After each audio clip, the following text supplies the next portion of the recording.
గణేశ జననీ దుర్గా రాధా లక్ష్మీ సరస్వతీ సావిత్రీ చ సృష్టి విధౌ ప్రకృతి పంచధా స్మృత. అమ్మవారు 5 ప్రకృతులుగా ఉంటుంది, 5 స్వభావములతో 5 రూపములు ధరిస్తుంది. అందుకని అమ్మని పంచప్రకృతి స్వరూపిణి అంటారు.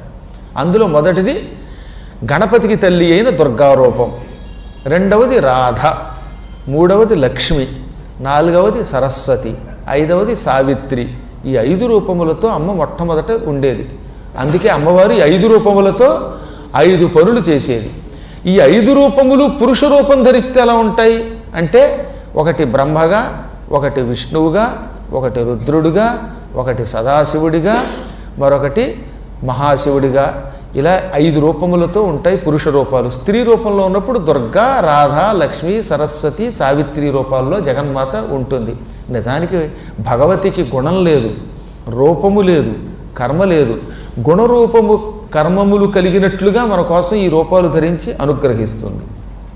ఇందులో పార్వతీ రూపంలో ఉన్నప్పుడు పరమేశ్వరుడి పక్క నుండి సమస్త లోకాలని ఎప్పటికప్పుడు 3 కళ్ళతో చూస్తూ ఉంటుంది. అప్పుడు ఆవిడ సర్వరూప శివరూపంలో ఉంటుంది. సనాతని, చాలా ప్రాచీనురాలు.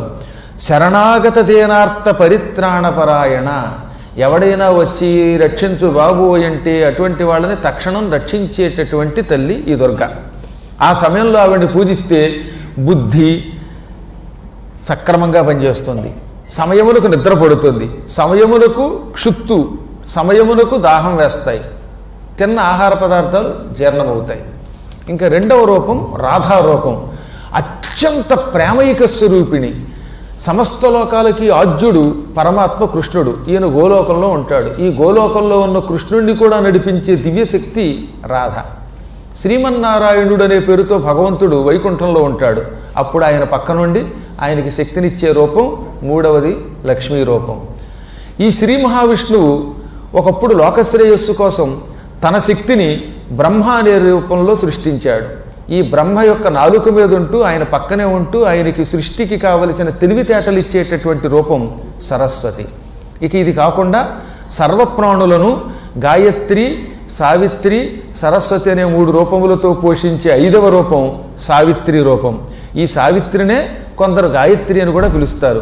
నిజానికి గాయత్రి, ఈ సావిత్రి, సరస్వతి అనే 3 కాలములలో ఉండే రూపాలు.